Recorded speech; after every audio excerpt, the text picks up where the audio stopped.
All right. Welcome back to the Coyote Radio Show and Podcast. Great guest today. First time on. Grace Askew is on. Thanks for being with us. I really Yeah, thank appreciate. you. Yeah, thanks for taking the time. I know it's a weekday and it's close to the holidays. Everybody's going crazy basically around this time of year.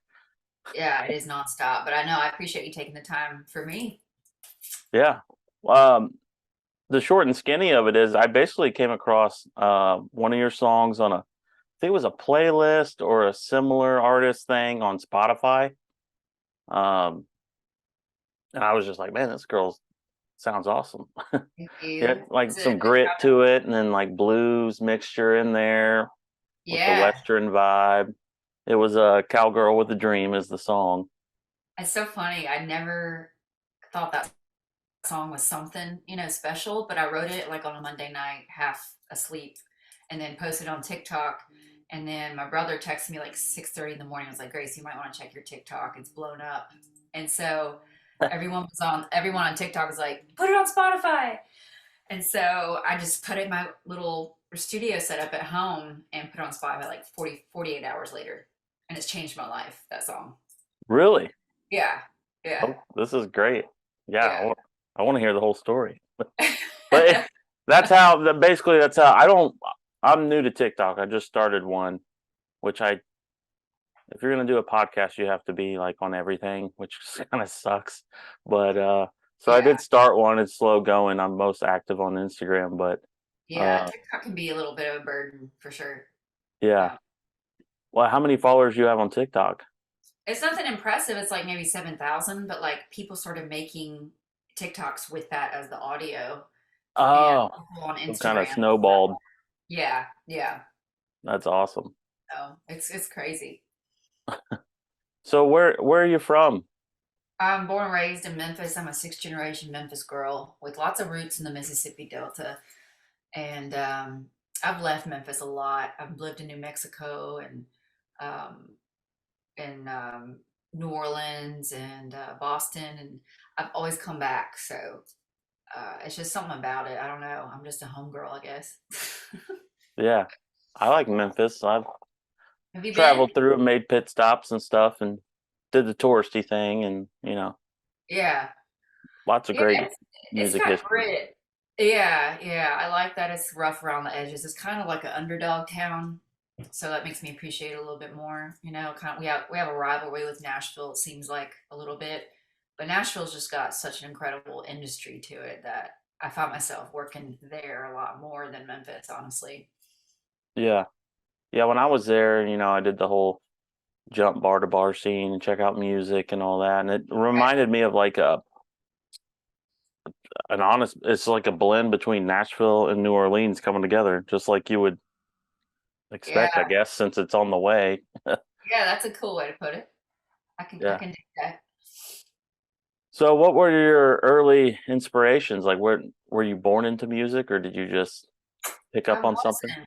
No, I wasn't. I was just blessed with very supportive parents, and they were very creative people and entrepreneurial people, and I think that entrepreneurial spirit, I got it from them because from day one, I've been booking my ass myself and doing all the marketing, doing all the branding myself for 15 years. At like 20, I hopped in my truck and started touring America by myself, and some nights I play for PBR and tips and they give me a little motel room in the back or whatever. And just to get me to the next town to make just enough money. And I loved it. Like that was the life I wanted. I wanted the artist life from day one. I didn't want to go straight to Nashville to like go straight to writers' rooms. I just never interested me. And I'm doing it now at 37. I don't want to give away my age. But I just because I feel like I've earned my street cred, like I've done the work. I've done a lot of work these past 15 years of like just digging in, into what it actually takes to like get better at your craft and getting out on the road, living uncomfortably and into the unknown. Right. I think a lot of people have the misconception of this, like we see it somewhat often with, someone writes a song and it just like blows up and they went from like here to superstar. But Right. I don't.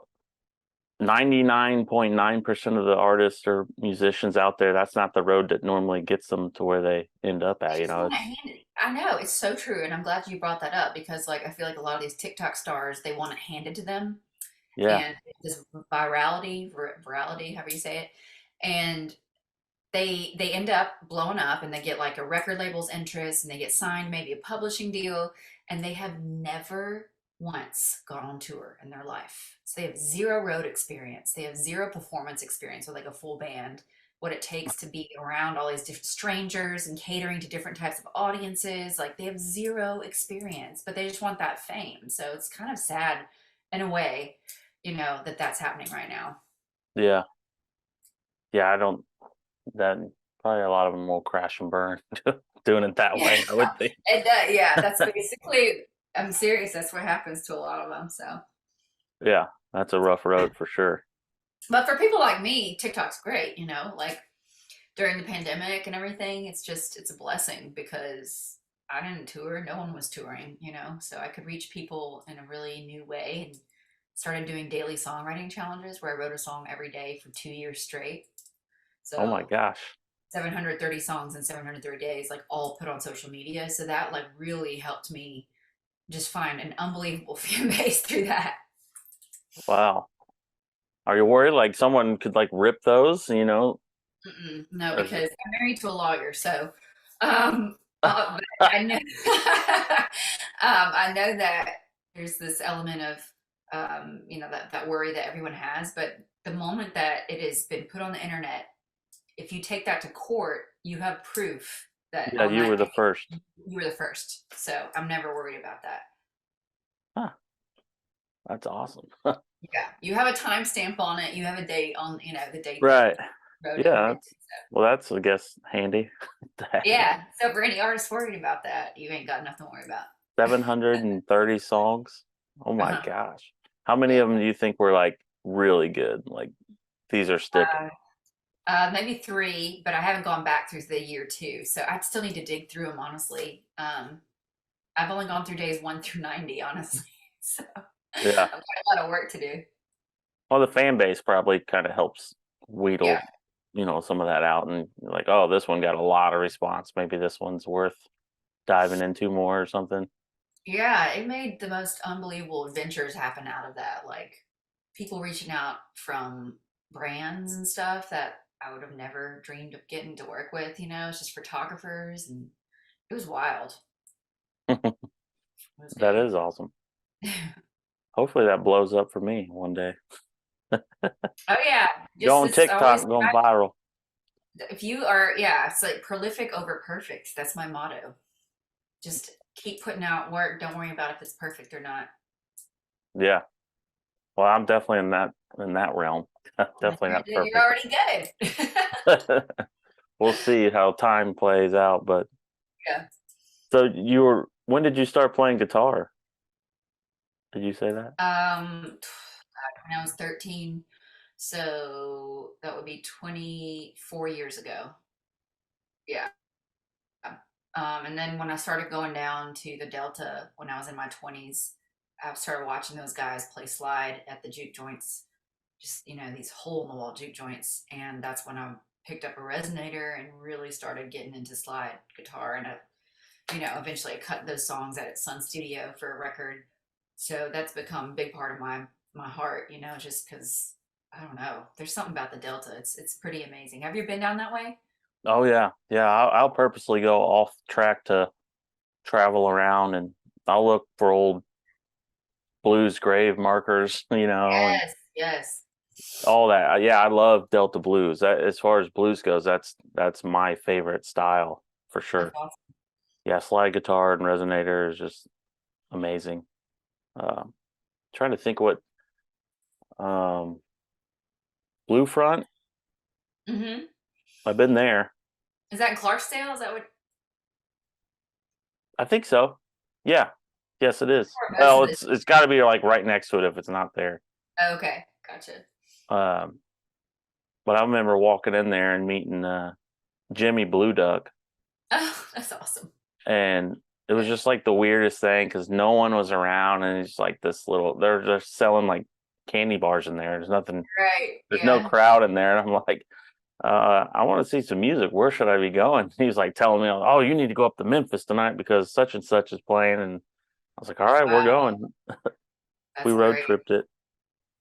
What Hell yeah. juke joints do you know of down there that are Reds is where I played, and red? then Ground Zero, I played there, and Blues Club 2000. There's some of them are just like, they're wild. Like, from the outside, they look like there's nothing going on, but then, it's just like it's hidden thing, a hidden party going on. Um, and then just like, I can't even, like, Como, Mississippi has great places. There's just so many little tucked away little treasures down there. Yeah. Hell Who, monkeys. who's some of your favorite players? Um, Gosh, I just mostly learned. Oh God, I can't. I don't know if I Sleepy John Estes, and I really like Slim Harpo is probably my favorite. Although Oh, he's more for like as like vocals. I love his okay. voice. He's kind of haunting to me. And then Howlin' Wolf is one of my favorites for sure. But those are not necessarily slide guitar players. I'm more about the vocals of a lot of those blues. Those blues singers are just like they get down in your bones when they sing. Yeah, there's like some sort of it's just so authentic. Yeah, Uh, even the guys that did it later, I don't know. Somehow there's like if you're from that area too, it's just like something about it. It's like hauntingly beautiful is how I always say it. yeah, yeah, for sure. So you made the record in Sun Studios. That would yeah, that's a milestone. I mean, there's so many people would just die to have that opportunity. It Um, was cool. Yeah. I saw a Um, picture of you sitting in there at the piano, I believe. yeah, yeah. They did like it was just a 2-day session, and then you can pay. I think anyone can cut a record there. I haven't been there in so many years. They might have changed their policy. So, because this was like 2013 when I did it, but yeah, I mean, you could cut. I think it was a hundred per hour that you're there, and so we did it pretty quickly and janky, which I like. Rough around the edges. Like the magic of the first take is what I'm all about. So yeah, I mean, and then that was right after all the voice stuff had happened. And so I really wanted something that was true to me and not watered down Grace Askew. I wanted it to be like an homage to my roots and like who I truly am, coming off of something like this Hollywood stage where it's like I said, it's such a watered down version of who I am. So that was like this was a must. I have to go to some studio and do this. Yeah.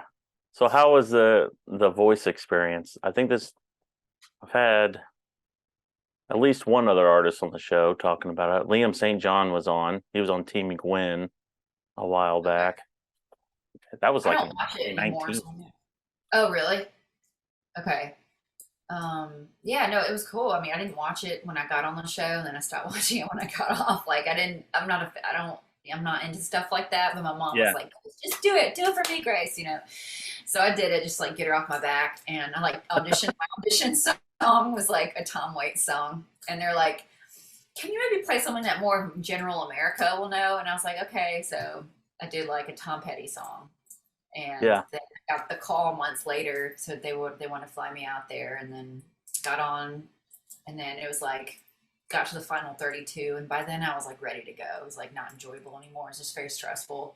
Yeah, I But bet. I will say to anyone who wants to do it, I will say do it because it is like no, not many artists in this life, like in their lifetime, will get to experience that level of training by like top Hollywood people, like people who can groom you in 3 months for 90 seconds of your life.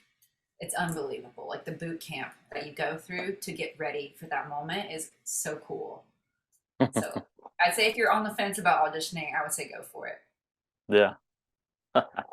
Team Blake. Yeah, Team Funny. Blake. Who else's were the judges then? Shakira turned around too, which I mean, everyone was like, you're definitely going to be Team Blake, but she seemed pretty rad. And then it was Adam and then Usher. Okay. I grew up like loving him. He's amazing. Yeah, that's cool. I mean, a lot of people try to get on that show, so Yeah. it's I don't even know what season they're on now. I don't really watch it. I never watch it. Yeah, me either.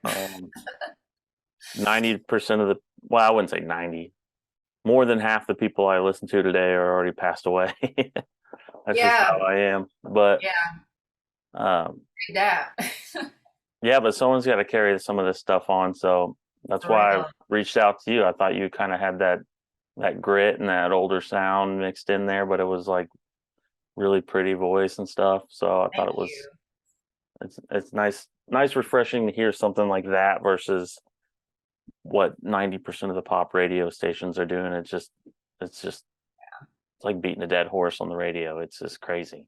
Well, even with like the Zach Bryan breakout, I feel like there's so many derivative artists now of him that it's getting watered down. That sound is. It's not as Yep. special anymore.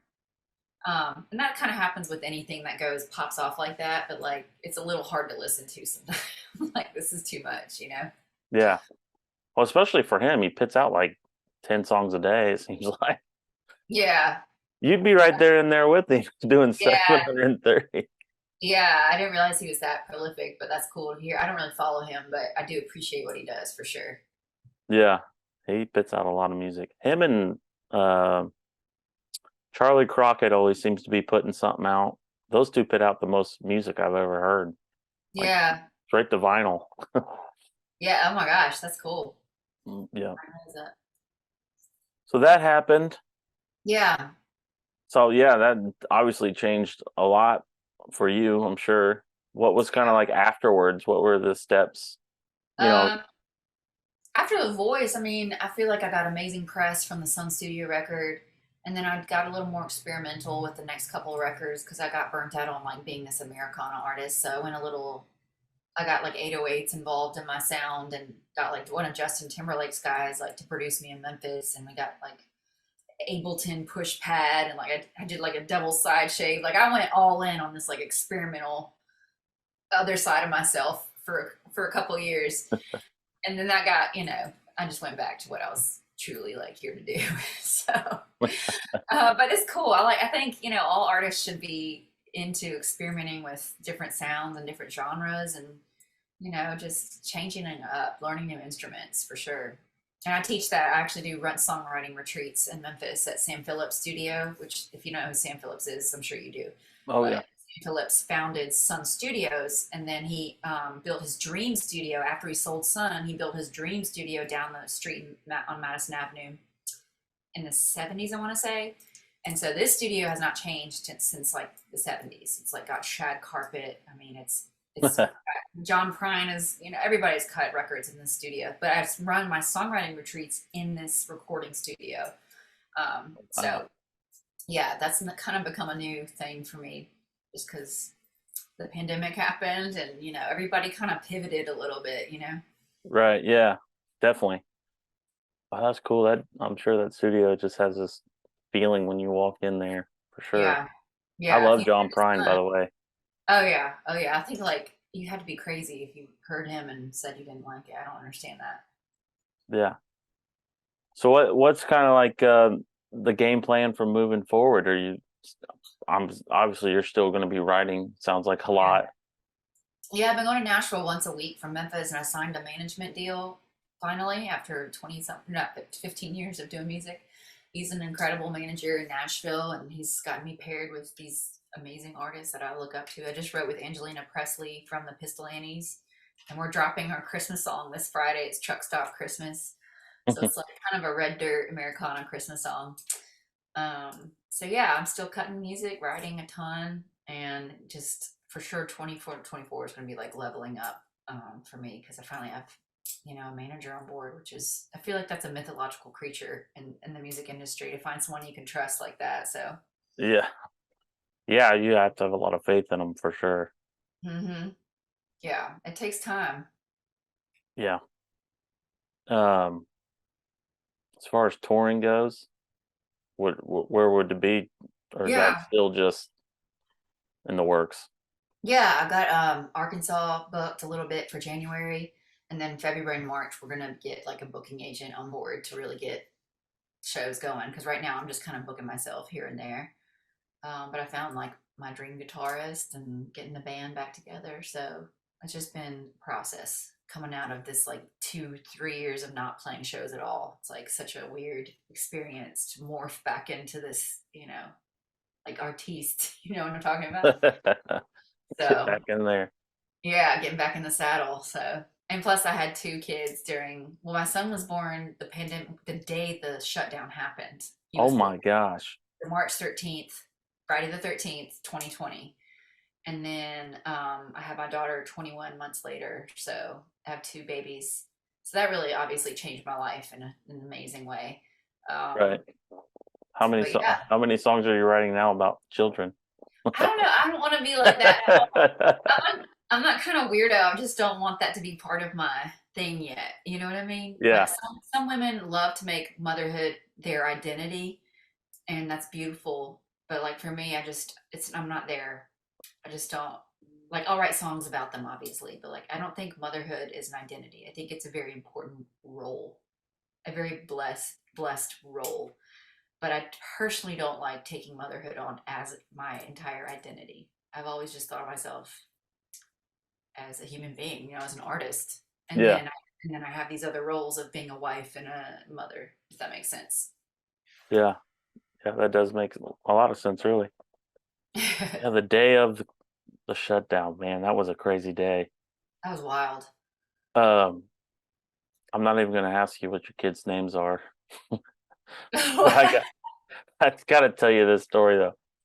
Somebody, um, I don't know, man, I don't know how the story went, but I do know someone had a child that day, same Yeah. day, and they named it Corona.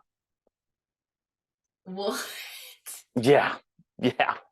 that's a little strange, but hey, I don't recommend that. that was strange. Yeah. No, we went with Wolf. Okay, it wasn't. I thought And maybe it was COVID or something. no, no, we like Wolf, and then my daughter's Georgia, so we like strong names. But Yeah, I like that. yeah, and we're already, it's like hard being an artist, obviously, and having kids because like I want to tour a lot in the future. But we've already got like our whole family is like my husband works from home, so he's mobile, and then my kids can be homeschooled, so they're mobile. So we are a mobilized family, like ready to go on the road if we need to. So I'm excited about that. That's great. Yeah, that man, I really feel for artists sometimes. Like you really do. Like a lot of you have to put your regular life on hold, I guess you would say. Yeah, it's a huge sacrifice. Yeah, yeah. I mean, you got to love it to do it. That's for sure. Otherwise, you're just not gonna last. But Yeah. that's I great. You will can say figure that like out. having kids, it's like it humbles you in a really good way, not in a bad way. Like I feel like it brings you back down to like the earth, like into reality. Because if you have the luxury of just being like nothing tying you down, I just feel like your happiness is so dependent on your career and those ups and downs. Whereas if you have a family, it's like you always have that anchor of like love and something to like hold you reliable and accountable, which studies have even shown that you're less depressed if you have things that are holding you responsible in your life. So, I mean, that right there is worth it to me. Yeah, that's a good way to look at it. Yeah, You got to be positive out there. yeah, yeah. I love your coyote. Did you actually like kill that coyote yourself and Yeah. get it? Do you hunt a lot? Well, my day job, I'm a taxidermist. So No way. Oh yeah, my God. It's and amazing. I I trap coyotes around all over really, Where are different you states. based? I'm in central Indiana Okay. and we sell at our shop. We don't just do taxidermy. We sell trapping supplies and deer What? scent. So people call and, they want advice on how to catch a coyote that's messing with the cattle or whatever the Yeah, situation may yeah, be yeah. but yeah, I'll send you some links if you're into that stuff. We put on a YouTube show that's pretty interesting of us traveling to different states and just Yeah. trapping. Well, I have a deer, I've got a rifle and we go to the shooting range a bunch, my husband and I. So we're into like, we want to get into hunting. So we've been duck hunting. That's it. But I would love to like kill something. I know this sounds awful, but maybe not to you. And like have it on the wall. Like have it on the wall. I think that would be so amazing. Yeah. The trophy aspect, I guess. I mean, I just think it's beautiful, not in like a. I don't think it's grotesque. I think it's beautiful what you're doing. Like that deer behind you is like it's Yeah. Yeah, I got him around the corner a couple of years ago on Thanksgiving Day. So, yeah, wow. for me, it's always been like about the harvest, you know, whether it, there's obviously, and then say for in our state, Indiana, there's 120 something thousand deer killed every season in those few Yeah. months. Wow. And it's every year. It's not like you know, you're not just like depleting the population. It's able to happen every year. That's just how many there are, and Wow. it's sustainable and it's all Yeah. regulated. So get some meat, get a cool, trophy at the same time. Well, yeah, and obviously we would like I want to get a freezer, like do the whole thing, like use up all the meat, use up everything, like not, Yeah. you know, be wasteful with it. But there's an art to it, definitely. Yeah, it's fun. It's addicting. Yeah. I really like You that should try coyote. trapping. Yeah. That's Is a trapping challenge. a whole I've never even heard of someone who like traps. Well, basically you got to get an animal to step in like a 2-inch circle. Okay. Well, I've So it's seen it on very, the show Alone. Do you watch Alone? Do you like yeah, yeah, Okay, I've seen them do the ones for like rabbit. yeah. The little snares. Yeah. Hmm. Yeah, it's fun. It's like every day that you just don't know, because you have to check your traps every day, and you know, Wow. so it's exciting walking up there. Trapping. I'll have to tell my husband. I bet he'd be intrigued by your channel for sure. Yeah. So what else can you tell me about the music world? I love hearing about the behind the scenes stuff, because as an outsider, I've learned so much just from doing this podcast, really. Yeah. I mean, the thing that I teach people, because I do like Zoom songwriting coaching too for people who feel stuck. And the thing that I kind of developed, I don't know if that's a strong word, but the method that I use is I give you 10 random words, and we have to use the 10 random words and write the song, complete it in under an hour. So it's this aspect of giving you, first of all, time constraint and then 10 random words as a constraint. So that way you don't have this universe of options to choose from when you're sitting down to write a song. As David Bowie used this method. I mean, some of the greats use this method, and it's just giving you less options, and that way you're forced to work with what you've got. It's like packing for a trip. When you get to your destination, all what you packed is what you got to work with. So that's the same way that you can use your songwriting approach, is using those 10 random words. If that makes sense. Yeah, definitely. And Huh. it's just fun. I like teaching by doing, because you can go to Berkeley and online and study songwriting through like the process and the theory and all this stuff. But like, I like to just teach by we jump in and we just write a dang song together. It's more fun that way. Yeah. I don't like limitations on that, just I think the more natural and free flowing you can make it, the better off you could be. But the hardest part for people is just kind of almost getting started. I feel like Starting, once you can just like get it going, the rest will yeah. kind of fall in. Yeah, because you don't wait to feel inspired. That's such bullshit. That is a myth. That is Inspiration comes when you show up and you start working, and then you'll feel inspired. You have to dare to suck. That's just the bottom line. It's the truth. Yeah. Yeah, I see that. Inspiration's a myth. Okay. It's true, man. Like I've Yeah, never seen I'm with it. because I'd people stand behind that. I've seen so many articles that boils my blood when you see like how to write a song, and it's like uh, look around you to feel inspired, and I'm like, no, you just start moving your damn hand and put the pen to paper and start writing anything, and then the inspiration will come in. You're like, oh no, this is actually what I want to say. Huh. That's how it works. That's, I wonder do you get ever any backlash with that? I'm sure I will. I mean, I'm sure there are people who disagree with me, but this is just the method that I've seen, like with my own eyes, work for so many people that I teach. And it's just like, oh, I'm so less stressed. In fact, a guy that did one of my retreats went on his own daily songwriting challenge and just completed it this past year. He wrote 365 songs in 365 days because he was so inspired by this method. And, he shared all of them on social media. Now I've had other people on Instagram do it. So it's like, there's something to it. I'm not going to say it's the end all be all answer to your creative blocks, but like, this is a way out of a lot of different ways. Yeah. So how do you come up with the random words? You could look at a photograph. Sometimes I give them a photograph and like, hey, what are 10 random words that sparked from this photograph? Or I just pick them. There's an app called Inspire Me, and it gives you random words. But I really like the aspect of using a photograph.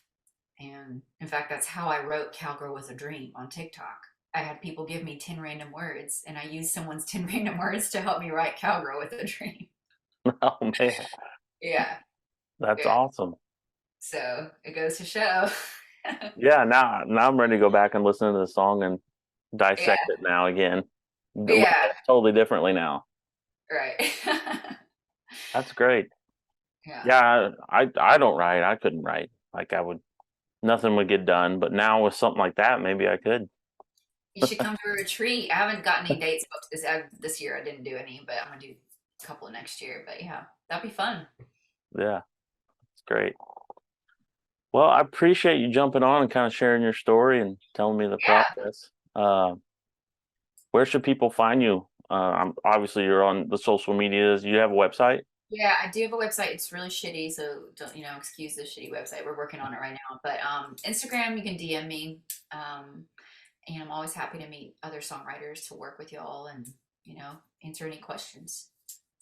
Okay. I Yeah, do have a podcast. It's not. I don't have many episodes, but it's called Daring to Suck. Daring to Suck. I'll check Yeah, it and out.